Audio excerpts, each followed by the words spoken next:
नमस्ते, ओम शांति। पुणे के शिव शक्ति भवन में आप सभी का हार्दिक स्वागत है। आज हमारे इस डिवाइन पॉडकास्ट में हमारे साथ आईटी के जुड़े हुए कुछ बहुत ही विशेष गेस्ट हमारे साथ हैं। आज हम सभी स्वागत कर रहे हैं विनोद पाटिल भाई जी का, अभिजीत चौधरी भाई जी का और शिवराम अटपटे भाई जी का। विनोद भाई जी इस समय एटॉस कंपनी में एज अ डिलीवरी मैनेजर काम कर रहे हैं। वहीं अभिजीत भाई जी एमडॉक्स में मैनेजर हैं और हमारे शिवराम भाई जी इस समय एनवीडिया में आर्किटेक्ट के रूप में कार्यरत हैं। और केवल आईटी के फील्ड में ही नहीं, लेकिन इन विशेष हस्तियों ने सामाजिक रूप से भी हम सभी के लिए एक बहुत ही प्रेरणादायी कार्य किया है। आप सभी एक मुट्ठी अनाज संस्था से जुड़कर समाज के लिए बहुत ही श्रेष्ठ काम कर रहे हैं। तो मैं विनोद भाई जी से जानना चाहूँगी कि इस संस्था के पीछे वो एक ट्रिगर पॉइंट या वो इंस्पिरेशन कहाँ से आपको मिली? जी, फर्स्ट ऑफ ऑल धन्यवाद, आपने हमें बुलाया, ये काम सब अपने भाइयों बहनों तक पहुंचाया। Thank you for that. हर अच्छी चीज़ या हर अच्छा काम, उसके लिए एक भगवान का ट्रिगर होता है, जैसे आपने बोला जी। 2019 में हम लोग अनाथ आश्रम के लिए कुछ गेम्स वगैरह अरेंज कर रहे थे जी। उसी वक्त एक अनाथ आश्रम का एक 4-5 साल का बच्चा वो मेरे पास आया और उसने मुझे पूछा कि आप मुझे पहचानते हो क्या? मुझे उतना ध्यान में नहीं आया, नहीं बेटा मैं आपको नहीं पहचानता, somehow I missed it। सो उसने बोला आप कुछ महीने पहले हमारे अनाथ आश्रम में आए थे और आपने मुझे यहाँ पे किस किया था जी। सो ये एक पॉइंट था कि जो मुझे अंदर से हिला गया जी। हमारे घर में बच्चे होते हैं, हम दिन भर उनको प्यार करते हैं, उनको क्या चाहिए क्या नहीं चाहिए, जो भी खाना वगैरह जो भी होता है हम देते हैं, लेकिन अनाथ आश्रम के जो बच्चे हैं उनके लिए कुछ नहीं होता जी। 2019 से वो दिमाग में चल ही रहा था। समहाउ बाद में कोविड पीरियड आया जी। 2-2.5 साल उसमें निकल गए, लेकिन वो चीज़ जो थी, जो आपने बोला जैसे ट्रिगर, वो ट्रिगर तो मन में था कि कुछ ना कुछ तो करना ज़रूर है जी। तो एक जैसे सोच वाले हम 4 लोग इकट्ठा आए, बहुत सारा ब्रेनस्टॉर्म किया कि क्या करना है, कैसे करना है जी। ये ब्रेनस्टॉर्म करते करते एक ऐसा निष्कर्ष निकला, एक ऐसा समरी आया कि अगर हम किसी को पैसे मांगते हैं तो माइट पॉसिबल कि पहले दिन या फर्स्ट मंथ आपको देंगे, लेकिन बाद में पैसा कोई नहीं देगा, या फिर उसका हिसाब भी देना पड़ेगा, उसका ऑडिट भी करना पड़ेगा। How you will do that? So उसी में आया कि नहीं, हम लोगों से अनाज मांगेंगे। अब अनाज मांगेंगे, कितना मांगेंगे, उस पर भी ब्रेनस्टॉर्म किया गया। फिर एक दिन ऐसे ही खाना खाते खाते एक प्रोग्राम में मैं था, तो वहाँ पे जो खाना बनाते हैं वो हमें एस्टिमेट पूछ रहे थे जी। तो उन्होंने मुझे बताया कि भाई कैसा है ना कि एक बंदा जो है वो 200-250 ग्राम खाना खाता है। वो चीज़ मैंने लिंक कर दी इसके साथ कि yes this is the point. जब हम वो एक क्वेश्चन पे अड़े थे कि हम अनाज मांगेंगे तो कितना क्वांटिटी मांगेंगे जी जी, वो वहां पे समझ में आया कि नहीं 200-250 ग्राम मांगेंगे। कंसेप्ट ये निकल के आया कि एक अनाथ आश्रम का बच्चा या वृद्धाश्रम के जो सीनियर सिटीजन है वो महीने में 60 टाइम्स खाना खाते हैं जी। ट्वाइस अ डे, 2 बार एक दिन में, और 30 दिन का अगर हम महीना पकड़ते हैं तो अब एक बार के खाने के लिए उनको 200-250 ग्राम अनाज लगता है, उसमें गेहूं, चावल, आटा, दाल वगैरह जो भी है। अब ये जो 60 टाइम्स का उनका खाना है, हम लोगों को रिक्वेस्ट करेंगे कि आप ये 60 टाइम के खाने में से एक टाइम का खाना आप उनको स्पॉन्सर करें जी। अब एक टाइम के लिए लगता है 200-250 ग्राम, जो आपके दोनों हाथों के पाम में आता है। तो अगर आपने इतना अनाज डोनेट किया, वो भी महीने में एक बार, so it will be considered, या ऐसा माना जाएगा कि आपने वो जो 60 बार का जो खाना है उसमें से एक बार का खाना आपने स्पॉन्सर किया। कंसेप्ट लोगों को बहुत अच्छा लगा जी। बहुत ही सुंदर कॉन्सेप्ट है और मैं समझती हूँ क्या यहीं से ये जो संस्था का नाम एक मुट्ठी अनाज, तो इसके पीछे भी क्या यही लॉजिक है? करेक्ट। तो जैसे मैंने बोला कि 200-250 ग्राम एक बंदे को लगता है, वो दोनों हाथों के पाम में आता है। जी, तो इतना अगर आप देंगे तो कैसा कंसिडर होगा कि एक टाइम का आप भोजन की व्यवस्था आपने कर दी। जी। अब इसी को हमने नाम दिया एक मुट्ठी अनाज, कि आप अगर इतना एक मुट्ठी डोनेट करेंगे तो आपका डोनेशन जो है एक दिन का वो हो गया। बिल्कुल। तो ये आइडिया आपको मिला, तो फिर इसका कैसे आगे आपने इसको प्रोसेस किया, एग्जीक्यूशन इसका कैसे रहा? करेक्ट। अभी कंसेप्ट था, वो 4 लोग साथ में थे जी। हमने सोचा कि चलो पहले पायलट प्रोजेक्ट करके देखते हैं कि हमें पता चलेंगे कि उसमें मुश्किलें कितनी हैं। जी। हम ऑन पेपर तो बहुत कुछ करते हैं लेकिन रियलिटी में दुनिया अलग होती है। जी। जी। तो हमने 2 सोसाइटी में बात किया, समहाउ उन्होंने एक्सेप्ट किया और हमारा पहला ड्राइव 21 जुलाई 2021 में हुआ। जी। उसमें हमने 228 किलो अनाज इकट्ठा किया।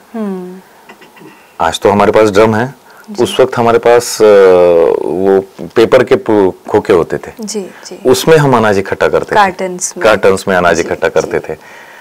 वो पहला जो ड्राइव था दैट वाज इंस्पायरिंग कि 2 ही सोसाइटी से 228 किलो मिले, that means we can go. फिर हमने अलग अलग सोसाइटी में कनेक्ट करना शुरू किया। वहां पे भी मुश्किलें आई जी। कोई हमें टाइम नहीं दे रहा है जी। 2-2 3-3 घंटे वेटिंग पीरियड में रख रहा है जी। बिकॉज कोई भी आप नया काम शुरू करते हो तो लोगों को इतना विश्वास नहीं है। बिल्कुल बिल्कुल। और उनकी बात सही है, मैं उनको दोष नहीं दूंगा। एकदम से कोई आएगा तो you will not trust. Yes.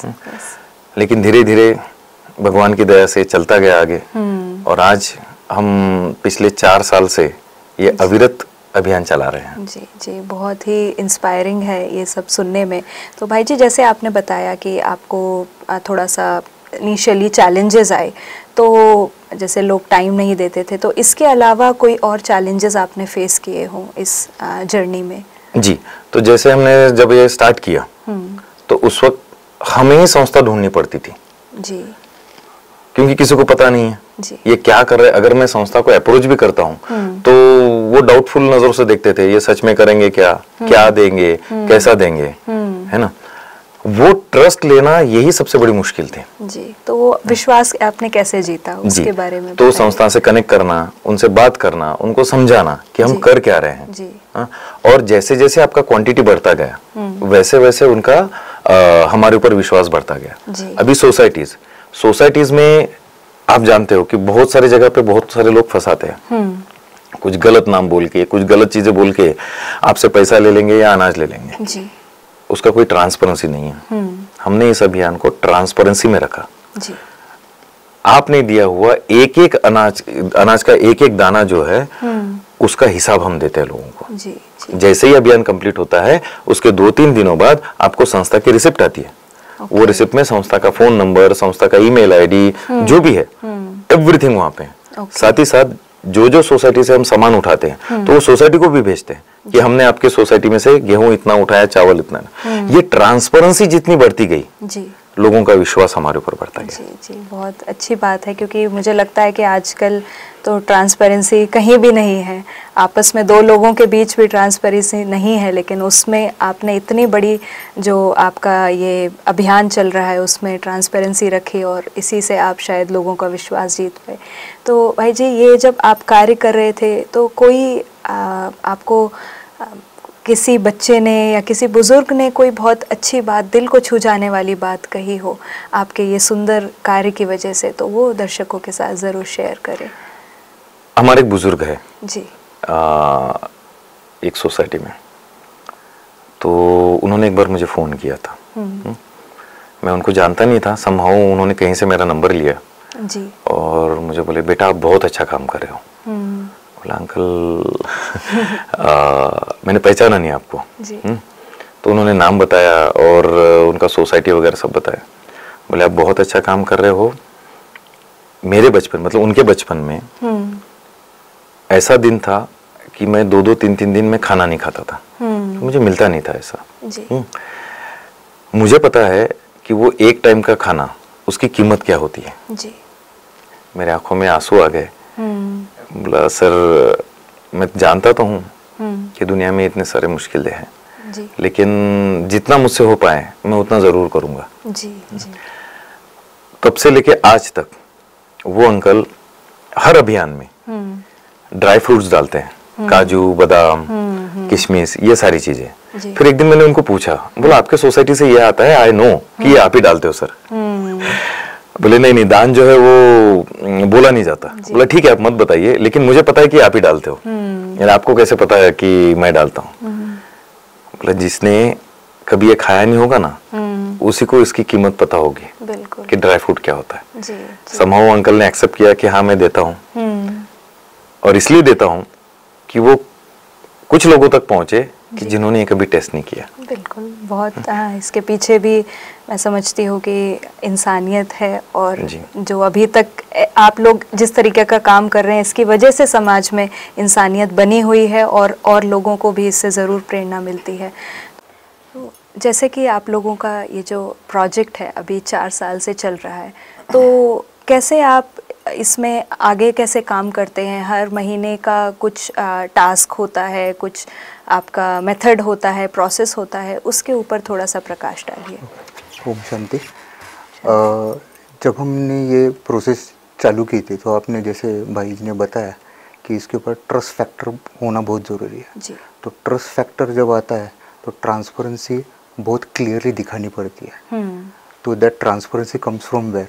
तो हमने क्या किया था कि जैसे ही हम ये संकलन का दिन तय करते हैं तो ये मीटिंग हम इकट्ठा कर, हर इसके महीने के पहले वीक में हम इसकी डेट तय करते हैं एक साथ आके, और वो सभी ग्रुप मेंबर्स में हम डिस्कस करते हैं उसको, ताकि it should be transparence with in our members also. कि हम एक डिसाइड नहीं करता कि ये तारीख को लेनी है कि नहीं है, बिल्कुल तो हम उनमें डिसाइड करते हैं, हम तारीख के दिन डिसाइड करते हैं और कौन सी हम संस्था लेते हैं जी। मैं संस्था पे आता हूँ, हम कैसे उसको करते हैं, और वो हम उस दिन संस्था डिसाइड कर लेते हैं। जैसे ये संस्था और तारीख डिसाइड हो जाती है तो हम उसी हफ्ते और अगले हफ्ते में हम सब उसके मार्केटिंग करना चालू कर देते, प्रचार करना चालू कर देते सभी सोसाइटीज़ के जो हेड होते हैं। क्योंकि हमारा कैसे रहता है, हम एक व्हाट्सएप ग्रुप बना के रखते हैं हर सोसाइटी का, जिसमें हर सोसाइटी के जो मेंबर्स रहते हैं who are actively connected with us. We are not directly connected with each and every society members of. जी। हम उनके कार्यरत, जैसे सोसाइटी का हर चेयरमैन होता है, ट्रेजरर रहता है, या हम उनसे कनेक्टेड रहते हैं, तो हम उनको प्रचार कर देते हैं कि हमारा ये अभियान इस दिन में होने वाला है और ये हमारे संस्था होने वाले जहाँ पे हम देने वाले हैं, और इन्होंने इतना इतना उन्होंने इतनी क्वांटिटी इतने लोगों का बोला है कि ऐसे लोग हैं, बच्चे हैं या बुजुर्ग हैं, वो उन्होंने ऐसे दी रहती है। तो ये इन्फॉर्मेशन जब उनके पास जाती है तो फिर वो उनके सोसाइटी मेंबर्स, उनका एक ग्रुप रहता है तो वो वहाँ पे उसका प्रचार करते हैं जी। तो ये पूरा एक हफ्ते प्रचार ये हम करते हैं, और हम हर इनको रिमाइंडर देते हैं एक दिन पहले तक कि आप जाओ ये करो। जिस दिन संकलन होता है उस दिन हम सुबह खुद हम कार्यकर्ता जो रहते हैं हम वहाँ पे जाके देख लेते हैं कि इन्होंने बैनर लगा है कि नहीं। हमारे एक मुट्ठी अनाज का बैनर लगना ज़रूरी है ताकि लोगों को पता चले कि आज यहाँ पे अनाज इकट्ठा होने वाला है। वहाँ पे फिर हम बकेट लगा देते हैं ताकि कौन सा अनाज उन्होंने ठीक से रखा है, क्योंकि कोई भी लाते ऐसा सीधा उनको डालना नहीं चाहिए। तो वो अगर सॉर्टेड आउट रहा तो इट्स मच बेटर राइट। तो हम उसको बकेट में डाल के रहते हैं, और कोई लोगों ने तो ऐसा भी किया कि उसके ऊपर पर्ची भी चिपका देते हैं ताकि पता चले कि किस में क्या क्या डालना है उनको। तो हम वो पूरा एक सेटअप लगा के, और हम लोगों से, हम खुद तो भी जाते हैं और फोटो खींच लेते हैं, या उन लोगों से बोल देते हैं कि आप वहाँ से फोटो खींच के हमारे उस ग्रुप में भेज दीजिएगा, जिससे हमको भी पता चलता है कि उन सोसाइटी में आज उन्होंने लगाया है। ये सेटअप होता है चालू। फिर उस दिन वो 9 से 4 बजे तक अनाज इकट्ठा करते हैं, क्योंकि अभी तो लोगों तो पता चल गया है कि आज तो संकलन का दिन है। फिर 9 से 4 बजे तक होने के बाद 4 बजे से हम जैसे कार्यकर्ताओं का काम चालू हो जाता है, जहाँ से हमको अभी इसमें हम 80 सोसाइटी तक जाते हैं। तो हमारे इसमें हर 2-3 लोग उस सोसाइटी से अभी जुड़ना चालू करते हैं। शाम को 4 बजे से चालू करते हैं। जब हम शाम को 4 बजे चालू करते हैं तो जैसे ही हम उस सोसाइटी में जाते हैं तो पहला हमारा काम रहता है कि पूरा जो अनाज उन्होंने जिसमें वो बकेट में लिया था उसको निकालना, उसको सामने प्रेजेंट रखना, और उसको जो भी वहाँ पे अथॉरिटी रहेगा या जो मे बी सिक्योरिटी गार्ड हो सकता है या जो उस सोसाइटी का हमारे जो 3 मेंबर्स के हम कनेक्टेड रहेंगे, हम उनके साथ एक फ़ोटो खींच लेते हैं ताकि आपने जो दिया है हम वही लेके जा रहे हैं जी, एविडेंस के लिए जी। तो वो एक चीज़ पहले हम करते। फिर हम हर अनाज का जो भी हो, फिर वो चावल हो, गेहूं हो, आटा हो, ऐसे जो भी चीज़ हो, हम हर उसका तो माप करते हैं, वजन उनके सामने कर लेते हैं। कोई कोई पे प्रिंटेड रहता है, पर हम कभी कभी बोलते हैं ना, आधा कोई निकाल के डाल हो फिर से पैक करके रख दे, हमको पता नहीं है। बिल्कुल, तो हम उसको मेजर भी करते हैं और वही पूरा का पूरा स्टैटिस्टिक्स हम उनसे भी लिखवा लेते हैं। अगर वो जानने के लिए तो हम उनसे भी लिखवा लेते हैं, या हमारा एक गूगल फॉर्म रहता है हर सोसाइटी के लिए, एक ड्रॉप डाउन में हम वो पूरा फॉर्म उनके सामने भरते हैं। और जैसे ही पूरा फॉर्म भरने के बाद उनसे भी टैली करवा लेते हैं कि इतना इतना आया हुआ है, और वो डालने के बाद हम वो फॉर्म सबमिट कर देते हैं। जी, जी। ये हर सोसाइटी में हम ये पूरा का पूरा वैसे करके फिर पूरा का पूरा सामान उस सोसाइटी से लेके हम उसमें डलवा देते हैं, हमारे जो टेम्पो आती है वहाँ। जी, जी। ये पूरा प्रोसेस एक सोसाइटी का हम ऐसे जो सोसाइटी उस रूट में रहेगी हम उसमें हर के लिए वो रिपीट करते हैं। जी, जी। मुझे लगता है कि आप सभी का जो आईटी का एक्सपीरियंस रहा है तो वो बहुत इसमें हेल्पफुल है, क्योंकि एक एक चीज़ एकदम कैलकुलेटेड है और प्री प्लान्ड है, और जो प्रोसेस है वो बहुत अच्छे से आप सभी ने डिफ़ाइन किया हुआ है। तो भाई जी, आप संस्था बता रहे थे कि उसका जो सिलेक्शन का प्रोसेस रहता है या कुछ क्राइटेरिया रहता है, तो वो थोड़ा बताइए। हाँ, अब जब संस्था जो चुनने की बात आती है तो संस्था कभी कभी हम बोलते हैं ना, लेने के लिए तो बहुत आते हैं जी, पर जो ज़रूरतमंद है वो कभी पहुंच नहीं पाते हमारे यहाँ। बिल्कुल, बिल्कुल। तो हम जब भी संस्था आती है तो हम उनके ऑडिट रिपोर्ट्स मांगते हैं। हाँ, ऑडिट रिपोर्ट्स। फिर हम जो संस्था को चूज़ कर रहे हैं हम उनसे 3 शर्तें रखते हैं। एक तो आपको गवर्नमेंट से आप वैलिड होने चाहिए। आपने संस्था बनाई तो आपका गवर्नमेंट का कुछ ना रहेगा रे, तो वो आपका तो पैन नंबर, टैन नंबर हमको उनकी वो देनी ज़रूरी है। जी, जी। दूसरी बात है, आपको कहीं से भी कौन से कंपनी से CSR फंड के उपलब्धि नहीं मिलनी चाहिए। जी, जी। और तीसरी है कि कोई गवर्नमेंट से आपको कहीं से भी मिलना, आपको आर्थिक मदद नहीं है। अगर ये तीनों इसमें से अगर आप फिल्टर आउट होते हो तो फिर ही हम मानते हैं कि आपके संस्था वैलिड है हमारे एक मुट्ठी अनाज के लिए, to certify for that particular month. तो हर संस्था जब आती है तो उनको ऑडिट रिपोर्ट दे देते हैं। तो ऑडिट रिपोर्ट से हमको उनके फिगर्स से ईयरली, सालाना जो है, और हम 3 साल का मांगते हैं, just to know that they have not got any high amounts from any of the other parties हो या कहीं से संस्था से हो, anybody donors, that they are self sufficient. वरना तो क्या पैसे आए हैं तो बहुत जगह मिसयूज होने के बहुत चांसेस है। जी, जी, जी। ऐसा ना हो कि उनको गवर्नमेंट से भी मदद मिल रही है और वो हमसे भी ले रहे हैं। That is one of the way for creating a corruption, so we don't want to support the corruption. That's right. Yes. तो बहुत अच्छा आपने शेयर किया कि क्राइटेरिया आपका कितना क्रिस्प है और आप कितने जागरूक रहते हैं जब आप किसी संस्था से जुड़ते हैं।